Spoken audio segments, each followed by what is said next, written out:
Thanks for tuning in to Higher Living. I'm Lance Jaynes and honored to have my friend Cheryl Lee Scott. Welcome, Cheryl. Thank you, Lance. Hello from Los It's Angeles. nice to meet you. Finally, Nice. we I connected know on we've been Instagram. Yeah, haven't yeah ever following talked. each other for Yeah. a while, and you have inspired me so much. I love seeing your posts, Well, thank you. so I it's love great seeing to be yours here. as well. How's LA? Oh, it's good. Everything is getting back to normal here. We Good. had really strict quarantine rules, Yeah. and it affected so many businesses and so many people. I mean, all over, but like here, Yeah. a lot I of know it people was bad. left California. A lot of people went to other states. People went to Texas. They moved away.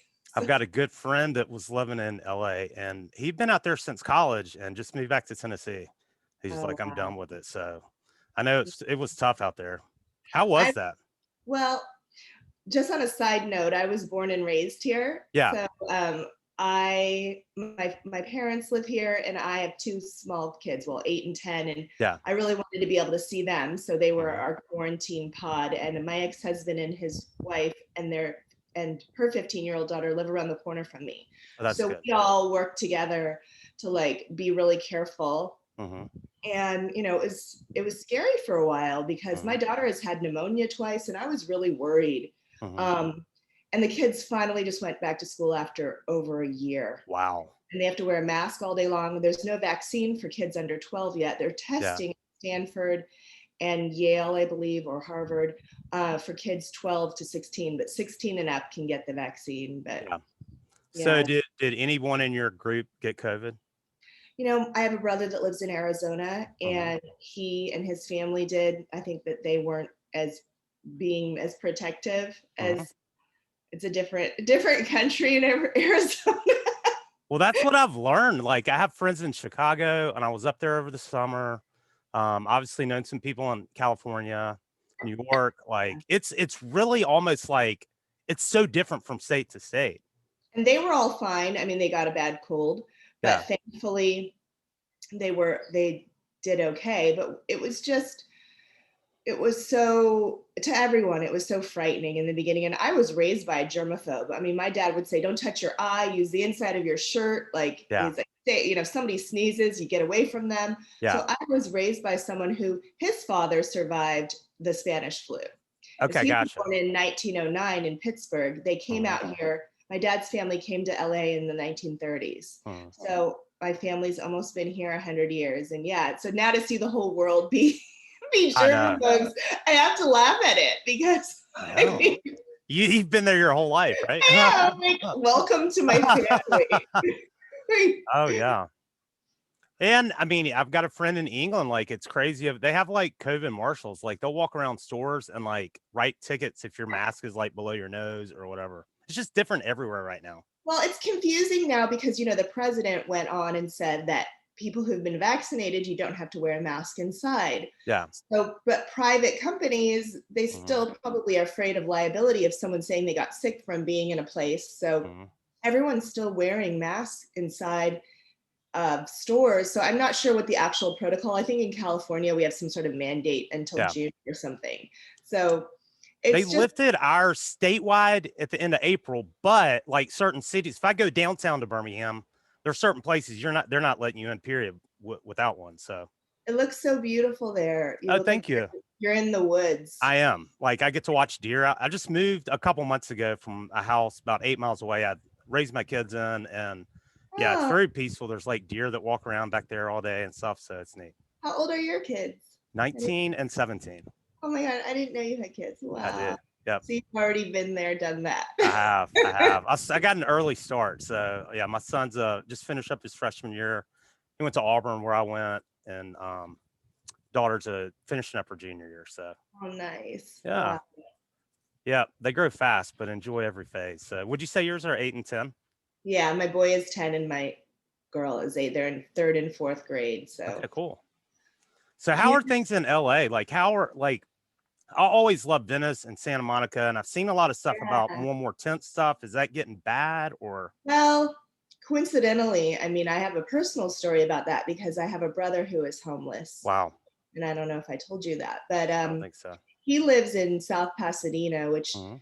is actually a very, very wealthy area, Nice but area, yeah. he found a place that's not under an overpass and no one can see him. And he's very industrious, and Mhm.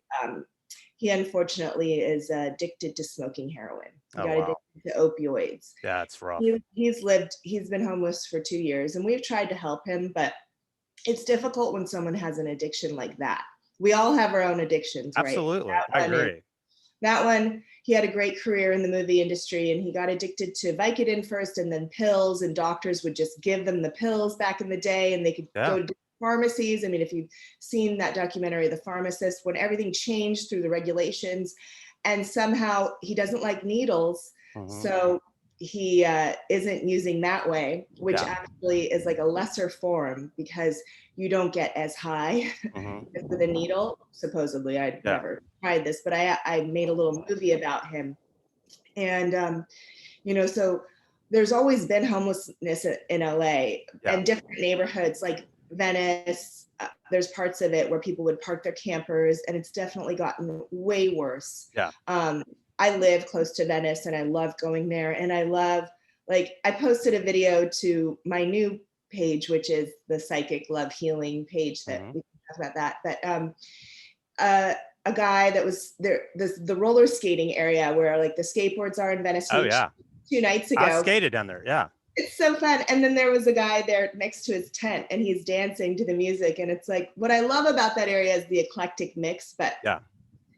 But there's a lot of people that are upset about it Mhm. because they're worried about crime, and they're worried about Mhm. drugs, and they're worried about property values and all of these Mhm. things. And it's like, and I see that the governor wants to give money to house the homeless. But the thing is that if we don't get to the root of the problem, what Yeah. is causing the homelessness, Yeah. putting them into a house really isn't going to change anything. And it's just going to make the taxpayers more angry Sure. because And then more we're paying. move away, yeah.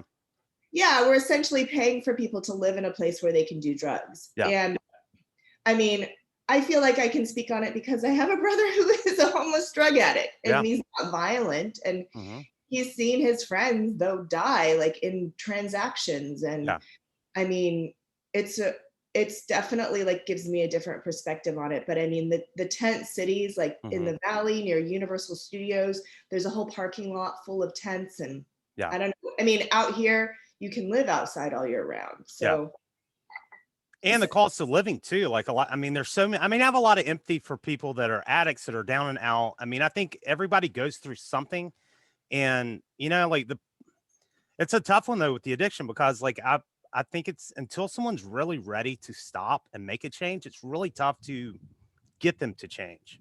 well, what's interesting is about what I'm learning through meditation is that you can access these receptors in your body that will give you a high, Mhm. like you are on drugs. Yeah, And I'm saying that from experience because I have done psychedelics, I have used me mushrooms. too. Yeah, So I know the difference between getting there naturally and getting there with the supplement or the mhm, stimulant. But when you do the meditation and you're retraining your brain to like naturally produce these chemicals, and mhm. the chemicals are going to the receptors, it's truly amazing. But when the body is physically dependent, like if my brother stopped, his organs will shut down. So I it's get like, sick.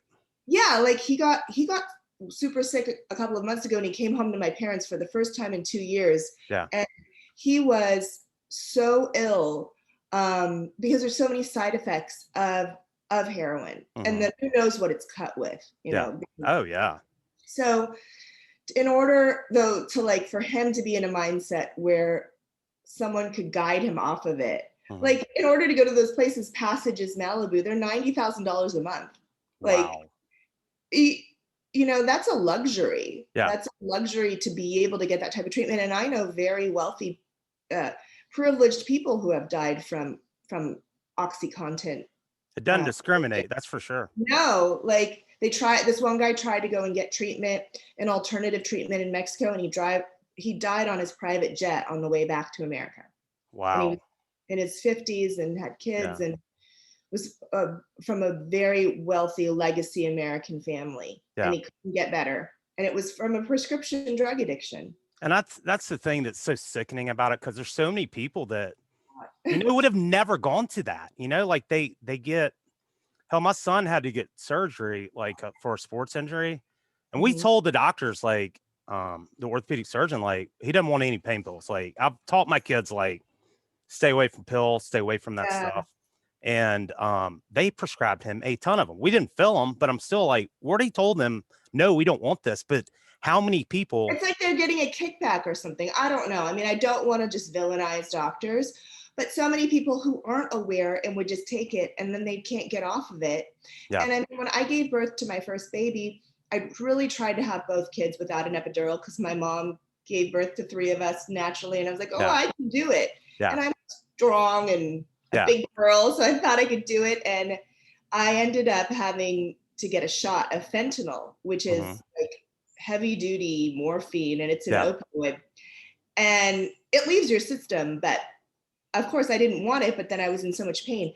I have to tell you that after I got that, I was like, why did I wait so long to take the drug? But I didn't get addicted because Yeah. I nursed my baby.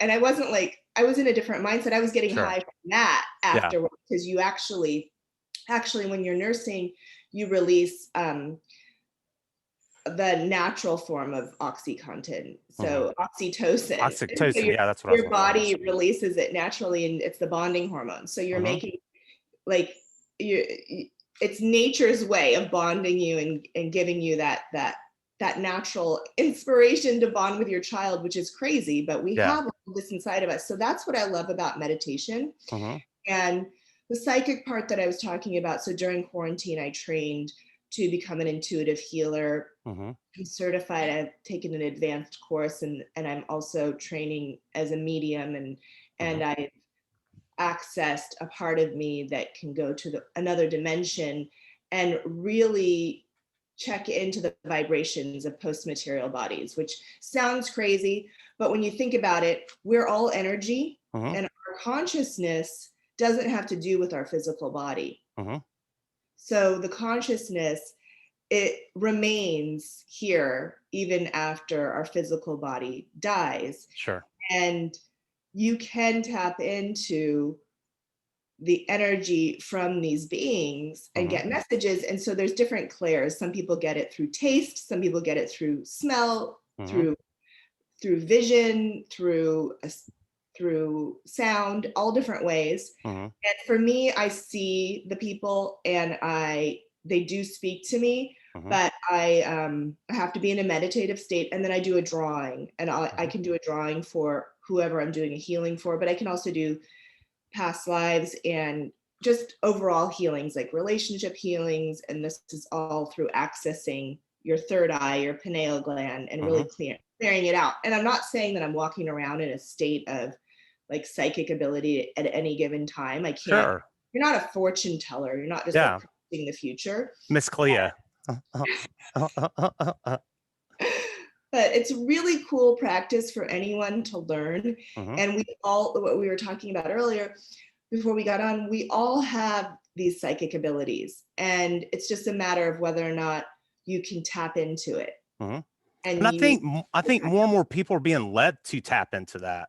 Yeah. You tell me that, like, what made you kind of, because you said you've been in real estate, been a real estate agent, is that right? Yeah, I mean, I've done a lot of different things. I've had a lot of different careers, and I also I do stand-up comedy. I had an art gallery that I started in the middle of my divorce, which seemed like a crazy thing, but that actually was an intuition. And so there's a difference between intuition and instinct. And instinct is kind of like what an animal would have. It's our primal reactive side.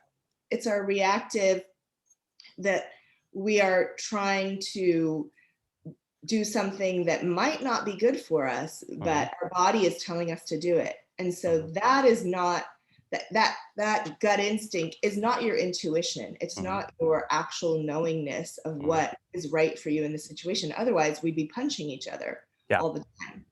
So when you're trusting your intuition, that's totally different. And the way I got into it is a friend of mine, he introduced me to a meditation teacher, and I decided to start taking the classes, and then we practiced on the other students in the class. And it was amazing just how much it resonated with me. So I've continued the practice, and I just decided to offer my services. And also I'm going to teach. I'm going to be starting programs with my mentor, Mm-hmm. who is a heritage medium. Her mom told her to be a lawyer. Mm-hmm. She went and became a lawyer, but this always was with her. And so now she practices it and she teaches, and she also has a nonprofit where she helps people. And so we want to volunteer at hospitals and teach kids how to meditate and That's do huge. automatic intuitive drawings from your meditation, and just also teach people these healing practices, because it doesn't hurt to have Yeah. it. Like, you can go and pop a pill Mm-hmm. and you can do both, Mm-hmm. but it doesn't get to the root of the suffering. Yep. You know? And we've all Absolutely. been there. And I think too, with meditation, I mean, having done psychedelics a handful of times, like Yeah. that's a way that, like Ram Dass said, like his guru said, it allows you to go into the room with Christ and Buddha. You just can't stay. And that's the thing. I see so many people that they It's get a into quick way to psychedelic. get there. It's a quick way. It is. It is. And it works. It does take you there. It does. But you can't access it all the time. And then, or you got to chase the dragon, essentially. And mushrooms, I mean, that not going to it's not addictive, and it's not like it's not going like to kill you. No, but if you're on mushrooms every day, you can't really drive your car. No, you can't. Oh. I agree. I know people that have done it, but no, I would never try that. So I feel like I've gotten some of the humidity here. Well, it's not even that humid here yet. It will be, give it a month or two. It'll be, it gets super humid here, but so that's good. So tell me more about the drawing. I'm interested in know more about that, like the drawings you do after the.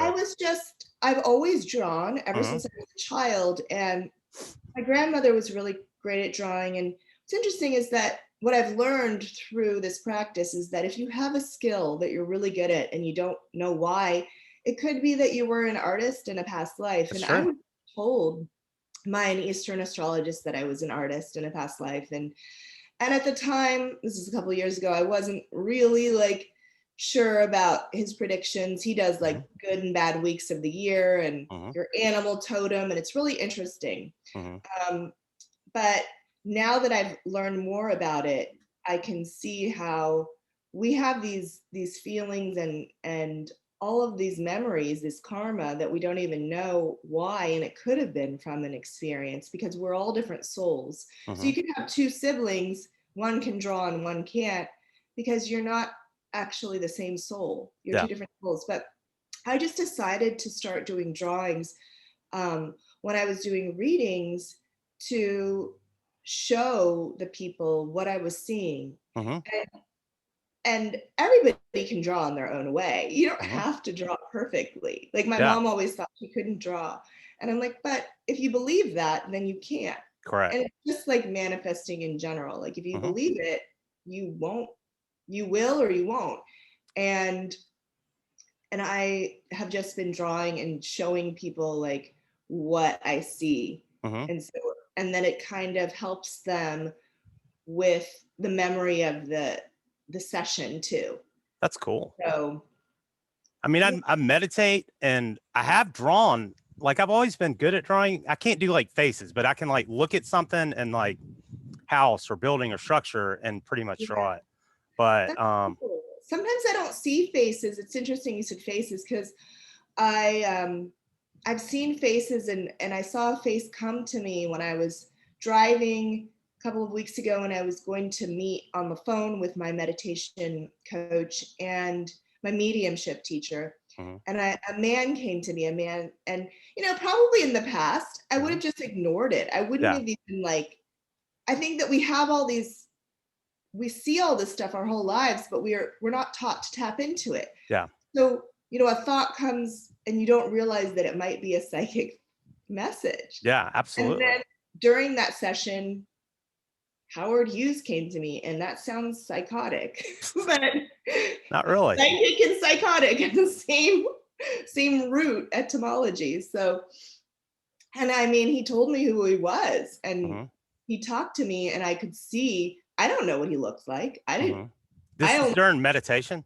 Yeah, this is during her sessions with me, where she wanted me to channel a spirit. And she said, a Okay. man, I think she might have said it was a man, but I said, well, a man already came to me before the class and before the session. And then she does different variations of meditations where she takes you, it's called kind of like hypnotism, like That counting works. backwards, walking you through a beautiful scenery in your mind, and then going up an elevator to the clouds, and then seeing a version of yourself, your highest self, and then asking the person to come and sit down on a bench. And if you're able to be neutral and cut out everything else in that moment, you really can tap in. Now, I worked really hard over the course of many months to see a light inside of my pineal gland, my third eye, my sixth chakra. So at first, the first couple of times, it was hard to see this light. And it's just like exercising a muscle. I think that anyone can do it, and it's really fun, and it's not scary. And why not tap into messages from people that still want to share? They can't eat, they can't be here, they're vibrating, so they're vibrating faster at a higher frequency than us. I mean, this is just a way of describing. We can't really describe anything except with the words that we have. So we're limited by our senses. Yeah, we have these words, and you can't really, then people judge it by the way you're talking about it, but you either get it or you don't. It's like, you kind of get what I'm talking about, you know? Like, everybody can get this. It's what you can say, oh, that sounds, even my dad, who I thought would be like, no, he was into it. And that's I was cool. surprised because he's old school, he's 80 and like real traditional, but he believes in aliens, and he believes, because what do we know? Where are we from? You know, where do we go when we fall asleep? What are dreams? Where are thoughts? You can go get a neurosurgeon to cut open a brain. You're not going to see a thought. Where does it come from? It's energy. And when I made this post the other day, a short little post, I said, if you can believe in this, we're talking over a computer through electricity waves that are coming. I mean, we're getting an image that's like teleporting our images across the United States to each other. But we can't believe in the power of telepathy or the human mind. Or that that consciousness goes on forever. I mean, it's I agree. simple. I agree. And, I think there's some quote, I can't remember, but like, God, I'm going to butcher it. Something about like, if it's so strange to think about coming in another lifetime, it can't be any more strange than me being in this one. Like, why are we here? What are we here for? Yeah. And everyone talks about purpose, but it's more about our path. Why are we here? Well, we're here to fix our karma from our other lives, because once you do that, and this is from ancient texts, the Bhagavad Gita, like one of my faves. Ancient, way older than the Bible and stuff. Absolutely. And nothing has changed to get to the place where you can release all of the karma from the actual physical body life, and get to a place where you can be a spirit guide, where you can be in nirvana, as they call it, because that's the whole point. And it's really difficult, because you'll see these relationships that we have with people, and we don't know why we're just like butting heads and have tension. But to find out that maybe you have some sort of past life karma with that person, you can sort of let it go, or heal it and repair it and move on and not suffer in this lifetime. I mean, it's easier said than done. Trust me, I struggle with depression. I struggle with anxiety. I struggle with thoughts. And I think that's what led me here, is because we, first and foremost, we want to heal ourselves, right? So that's how you get to this place of where you're open to studying it. Because if everything's coming easy for you, that's your karma in that lifetime, and then you don't need to do this. But like, to do this work is not easy. To go on this path it's difficult, but it also is freeing too. you And that's know? what we're here to do, you know? We're here to Yeah. remember who we are. I think, like I listen to a lot of like, you're listening to Dolores Cannon. Mm-mm. Okay. She's dead now, but there's a lot of her videos on YouTube. And she did a lot of stuff with like people that had crossed over and died or come back and Yeah. past life. It's fascinating stuff, but I can't remember what my point was, but check her out for sure. But shit, I can't remember what I was gonna That's say about okay. that. I mean, the thing is that if we didn't suffer, we wouldn't change. We wouldn't like search if everything was just consistent. And so, in order to grow, we have to go through the hard times. And I mean, everybody's version of a hard time, like people would look at me from the outside from what I share and go, oh, like you are, who are you to talk about having a hard time? Like you have it so easy. And it's like, yeah, but maybe I'm affected differently because of something that happened before in a past life. Maybe I starved to death in a past life, and that's why I have issues with food. And that's why I have my weight struggles. And like my weight struggles compared to somebody else's are negligible. But for me, it affects me in a way where it controls a part of your psyche. And so, and then you get in a relationship with someone where that's important for them, and then you feel bad about yourself because you can't ever be thin enough for this person, and you wonder, like, these little things that are seem so silly, but Mhm, then it makes it so that your whole life is controlled by these external things, and mhm, then you're not able to actually connect with people because you mhm, can't connect with yourself because you're worried about the external. And that's so prevalent right now. I mean, I'm looking at the Kardashian girls, and I don't want to judge them or anything, but I'm just thinking, like, okay, so they have the most followers on social media, and I don't know if they have the most, but um, all they're showing is like how perfect their external bodies are, and they have all this money to do it, and they're working hard, they're doing mhm, businesses or whatever. But at the end of the day, that body doesn't come with you. It doesn't come with us. mhm. So you can get a high from that. You can get a high from the external stuff, but you're going to suffer from it too because you can't keep it up like that. Nope. I You're going agree. to I out. agree. And that life's not all it's cracked up to be. I know that. And going back to suffering, like I think suffering is functional for our awakening. I mean, we have to go through our own suffering. And like you said, we all get guilty about like, well, my suffering's worse. Like we compare adversity. You Yes. can't compare adversity because it's our path. What it Yes. does to me individually, someone else may have had something perceivably worse happen, but it's how it impacts us. Yes. Yes. And it's it's not apples to apples. Yeah. And one of my ex-boyfriends, his mother was a drug addict, Mhm. and she kept marrying these guys that would abuse him, physically abuse him as a child. And he had such a difficult childhood. And then he got his girlfriend pregnant when he was 18 and had a kid and did everything backwards. Like went to college while he had a young kid, and then believed that he wasn't smart even though he was building missiles, because in high school he was put in learning disability classes and all of this stuff, and had just had fought in and out Label. of foster homes. Yeah, just really difficult life. And um the trauma was in his body from getting beat up too. And when he Mhm. would hear a noise at night, he would wake up and be afraid. And it was difficult for me to see, because when I think of men, I would think like, oh, you're supposed to be all tough, like, Mhm. and he is strong, and he was very strong, tough guy, but the emotional ramifications of this trauma were affecting him and everyone around him. And he was trying, I mean, he went to Tony Robbins, he was doing all this work, and eventually he went on like a spiritual path and was becoming more religious, and that was helping him heal. And Mhm. everybody does a different thing, but when you think about it, Jesus was a healer.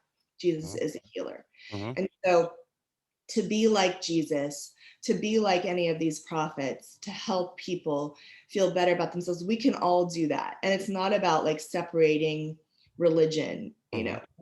like discriminating and breaking it into categories, to me, I went to Catholic school my whole life. So I went to a I'm, private Christian school, so I get it. yeah, Yeah. like, but to be on the spiritual journey, like you don't have to compartmentalize it and say, oh, well, because I'm Christian, I don't Mm-hmm. believe in this afterlife stuff, or Mm-hmm. I believe in heaven, but I don't believe in the past lives. Like, I believe that you can have both go hand in hand, and it's really difficult. It's really difficult because, I mean, we all interact with different people and they have different reactions to us, you know, and when you're an empath, when you're sensitive, you feel it in your body, and you don't know why. You don't know why. Like, you Yeah. might be feeling something in one of your chakras, and your throat, which is your communication, or your heart, and it could be someone else's energy is corded into you. And like, this is a real thing. Mm-hmm. This is real energy in the universe Mm-hmm. that's coming in, and you are feeling it. And if you're not aware, you're letting that block you. So, I mean, it's like an oil change for your soul, Yeah. really. And that's what I think, you know, you're doing with your work too. So that's Yeah, I'm where trying we're, to. And you know, like I used to be in medical device sales, and it oh, honestly got to a place where it was killing my soul. Like I hated every second of it. It was wrong. And, you know, like I had to break free of that. And I think that we all get to that stage in life where we know we're here for more. And it's just a matter of doing that work to figure out what it is and how we can better serve other people. yeah. And I mean, maybe it doesn't pay Hmm. what a sales job, you know, we could be out selling pharmaceuticals and pushing pills, and there's nothing wrong with doing what you got to do to support your family. Yeah. You know, at the end of the day, we live in a capitalistic society. We Hmm. live, and my daughter who's 8, she's like, why is there money? Why don't we just trade services and products? And I'm like, well, you know, It'd be that's a a better great world, but question. yeah. It's How a do you great get there from question. here? Yeah. I mean, people have tried, and then my son talks about communism and how those countries are going to like be dissolved in the next couple of years. He's 10 years old. I'm like, how do you Wow. know this? I have a video of him talking about things that he had to have been a general in a past life or something, because that kid knows way too much about way too much, and he can play chess. I can't even play chess. That's awesome. So people just, you know, they're everybody's here for a different reason, to challenge each other, and to grow. Sometimes you need to butt heads with someone in order to challenge your thoughts. Yeah. And you know, your intellect is not the same as your cosmic intelligence. You might know things, people might be book smart, but that doesn't mean that you have a true understanding of what it is to be a human. And I mean, it's really hard to be neutral. That's the hardest part, is that, especially like if you're raised in a very judgmental environment. I was, and Hmm. I think that that's why I judge myself first, and then of Hmm. course I'm going to judge others. But what if people think I'm judging them? It's like, you have no idea how I'm judging myself. Like, Yeah. I'm way worse to myself than I am to other people. So like, this practice is really trying to help me break out of those patterns, because I'm not claiming to be perfect myself, like, by any means. Sure. None of us are, you know. I mean, people are professing that Hmm.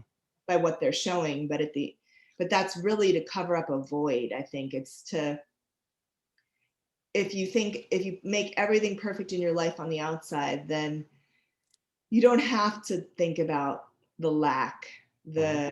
the deep, like the deep curiosity of why we're here. You just can just put, But it still doesn't go away. no. You still got to deal with it at some point. I think it's part of our past. So that and ego, you know, like it's ego, like ego separates so much of us. That's one thing with psychedelics. It definitely can help Oh, dissolve yeah. that ego, you know? I mean, even growing up, sounds like I went to a private Christian school in Nashville, and first through 12th grade, went to church 3 times a week, at chapel 5 days a week, at Bible every day. And honestly, you know what taught me more about, and I didn't really get the message. I was forced to memorize a lot of stuff, but I didn't get Yeah. it. And it was No. honestly Ram Dass and Eastern philosophy and reading the Yeah. Bhagavad Gita and the Tao Te Ching. It was things like that that really brought me back around to, I look at the Bible a completely different way now. There's some And you can amazing, appreciate the Bible, and the yes. Bible as a historical book too.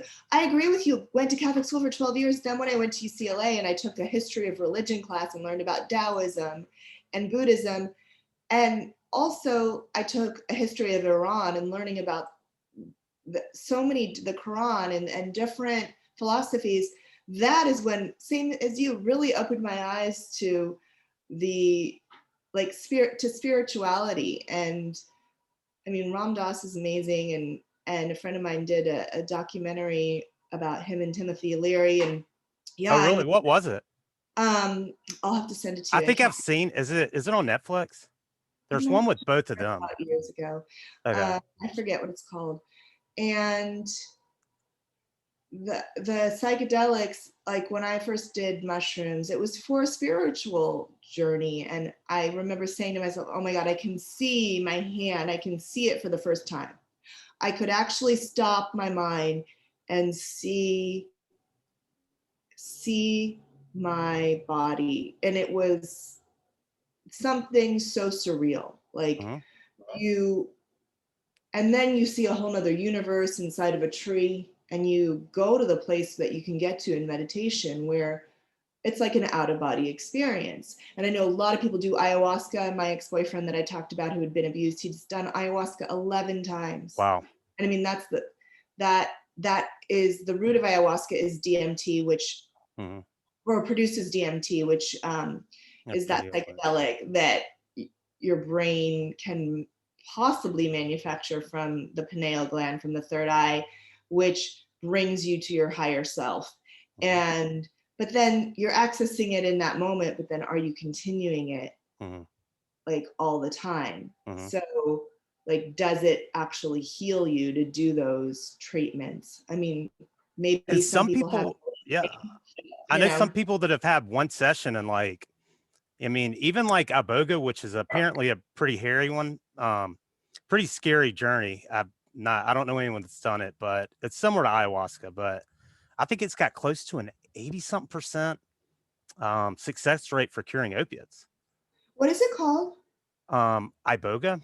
Oh yeah, that's the one that my friend was telling. My friend who made the documentary, his mom and dad were opium addicts, and his mom got addicted to smoking heroin, and he told me about that. She went to Mexico and did that and got off of it because she like hid it from her boyfriend for many years that she was smoking heroin after doing the opium. And this is a long time ago, but that one I wanted to look into again for my brother. So thank you for mentioning that. Absolutely. I hear it's a terrifying ride, but apparently it's very, very revealing. And yeah, I swear to God, like the stuff I've seen, I think it's close to 80-something% success rate. But I mean, like we talked about too, a lot of people can get lost in that seeking. And absolutely, I mean, to some of the first times I did mushrooms, it's like I bet the best way I can describe it is like you see what's always there that you always miss. Like there's so much, everything's alive. I've sat under a tree and I swear to God, I've watched it pulsate and it's raining oxygen down. I'm like, thank you. Yes, it's always going on. We just don't see it. Yeah. And so then to be able to practice that every day through meditation and get there, like your whole body can tingle when you are like when you have a really great meditation or a really great meditation teacher, and maybe it's their voice that resonates with you or what they're saying, something, just to be able to find that and have it take you there, to give your body that energy is so amazing. Like you can feel it. And I didn't believe it before. I felt a little bit from yoga, from doing physical yoga, but for me, I like the mental stuff more.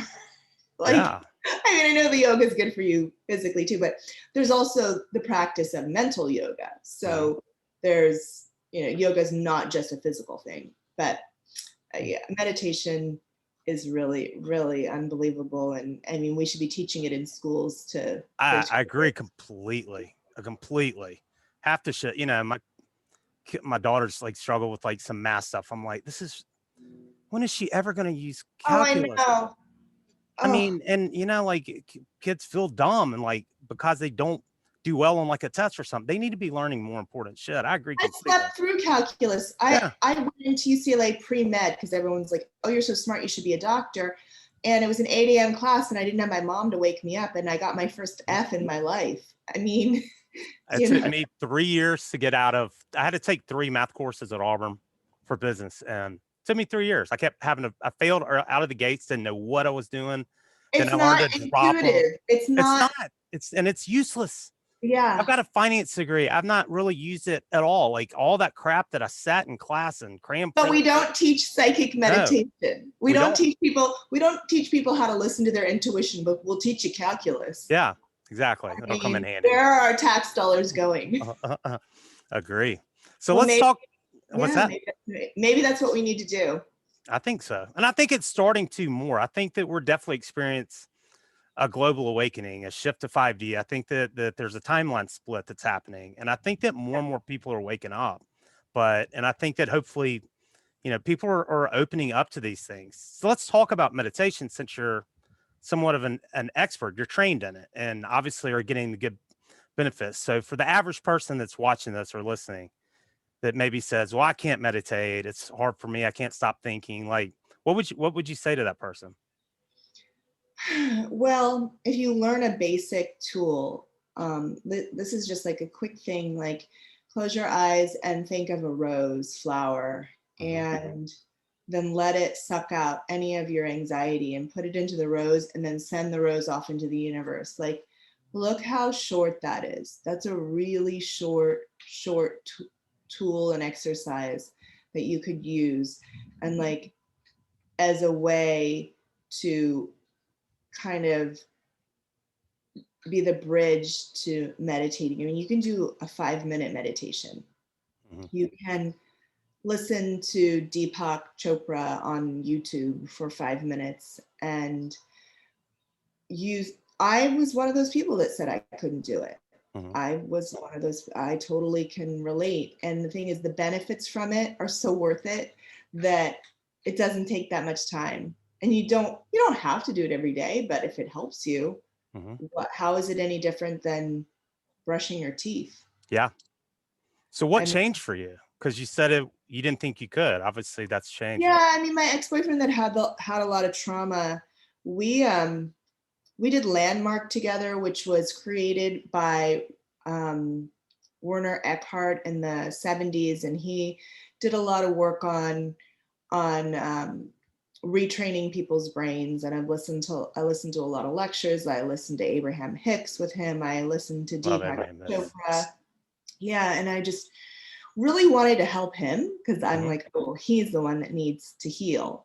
And through that, I realized that I also need to heal from certain childhood traumas that maybe people wouldn't have thought it were trauma, but affected me and the decisions that I make today and how I act outwards in the world because of something that happened. So I just opened myself to it, and then once I started, my other friends got me listening to this other person who is the psychic intuitive healer. Her meditations at first, I was like, oh, like I don't want to do this, and then over time, I think, well, maybe the first meditation that I did with her or another person, I saw a vision. I saw like this green river, and I got like really grounded in my space sitting there listening, and I thought, wow, like something is changing in my brain chemistry. And then once I realized that that was possible, I gave it more of a chance. Yeah. So definitely just keep trying and try different things. And I think that's a good thing a good point you made about even something short. Cause I think a lot of us like have some idea of what meditation is, like some preformed concept of what it is. And it's different to you, it's different to me, it's different to everyone. But it Yeah, doesn't have to be. I've listened to a lot of Joe Dispenza and yeah, listened to a lot of his audiobooks, and I prefer audiobooks and reading. But, like a lot of it, like you just start small, and it can be closing your eyes. And just, I think a key for me is like learning I think a lot of us try to stop our thoughts, and the key is like to learn to observe them. you know? Yeah, that's why I think that guided meditation is so great at first, because they can take you there faster than you can take yourself. And to be able to like have your imagination take you into the place where you're cleaning out your, so if you know you're doing it for a reason, because this gland, your third eye, that if you cut it in half, it actually looks like a retina. It's a gland where your consciousness really is. And if you want to fix this gland, you have to do the meditation. And one of the first things is to do the sun gazing, which might make people feel nervous, but at sunrise and sunset, look at the sun for 10 seconds, just as it's setting, just kind of, and it's going to help break down the plaque inside of this, for lack of a better term, the plaque inside of this gland, and open up your body to receiving, like that's the place where our melatonin is made, the circadian rhythms. Yeah. Like you're going to get yourself back in touch with the natural abilities of our bodies. Our bodies are so amazing and resilient, and we don't give them enough credit. And so imagine our brain. So there's our brain, and there's also our mind, which is the consciousness. There's the organ, but then there's this consciousness that you want to access. And you'd mentioned dreams earlier. You know, some people think that dreams are unfulfilled fantasies. A lot of people, I also started to do some reading before quarantine about this woman in the 70s who wrote these books called the Seth books, where she would channel this person at night and with her husband, and he would write the transcripts, and she was talking about just the collective consciousness and had all these downloads, and it was really fascinating to me. And so I just opened myself up to like being interested in learning. I like to learn, and through that I was able to allow myself to get into this practice. But it's definitely not easy at first. I totally like do like the one of the short Deepak Chopra meditations on YouTube. There's a 14-minute one where he rings some bells and has a couple of mantras, a couple of Indian mantras, and he tells you the meanings, and it's really relaxing, and he's got birds playing in the background, and I can't remember the name of that one, but Okay, cool. like a mindfulness one, or it's just something short, and that I'll send it to you. But Yeah, please do. Yeah, send it to me. You know what? I can before I post this, I can put it in a link below. That might be good for anybody yeah, watching. that one I used to listen to in the beginning whenever I would get really stressed. Sorry, my And lighting sucks. okay, I get it. I would listen to that one in the beginning, and it would really calm me down. And I mean, 14 minutes sounds long, but then when you're in a really great meditation, like it'll go by so fast and you won't even know. And then it becomes fun when you're able to get there, but you have to put in the work. You have to practice. Yeah. To retrain your brain to accept the quiet and accept the stillness. It's not easy because we're so frenetic. We want to just keep, And we're so stimulated by, from phones and technology and everything in our world. It can be a challenge to suppress yeah, that and turn it that's off. another piece of advice that I give people, is to turn your phone on airplane mode at night if you can, because it's right next to your head. And like, I believe that not only the radio waves are coming through, but the messages of the people that are like trying to get in touch with you could be like coming through to you through that device. And maybe that sounds crazy, but just to kind of like give yourself peace of mind that you have the time to turn it off and to like check out, Yeah, absolutely. Like it's Well, okay. Huh? It's okay to go to sleep and not have people call you in the middle of the night. Absolutely. And that's everybody's thing. Like, what if there's an emergency? How many nights are there emergencies? And we lived a long time without these devices.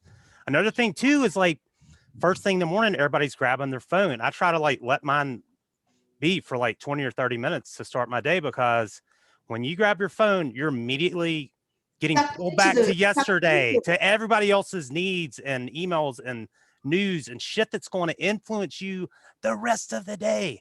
Start your day on your terms. Yeah, breathe in Yeah. Breathe and hold it and then let it out, because otherwise, it'll be in your body, in your cells. Thank you so much for having me, Lance. Absolutely. Thank you.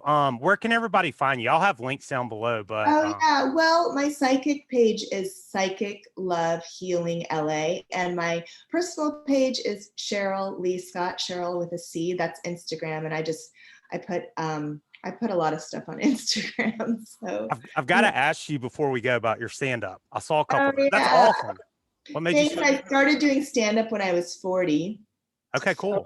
4 years ago, and I trained with someone. I thought that I was doing improv. I was going to this class, and I arrived, and she said, "This is stand-up comedy." And I'm like, "No, I don't want to be up there by myself."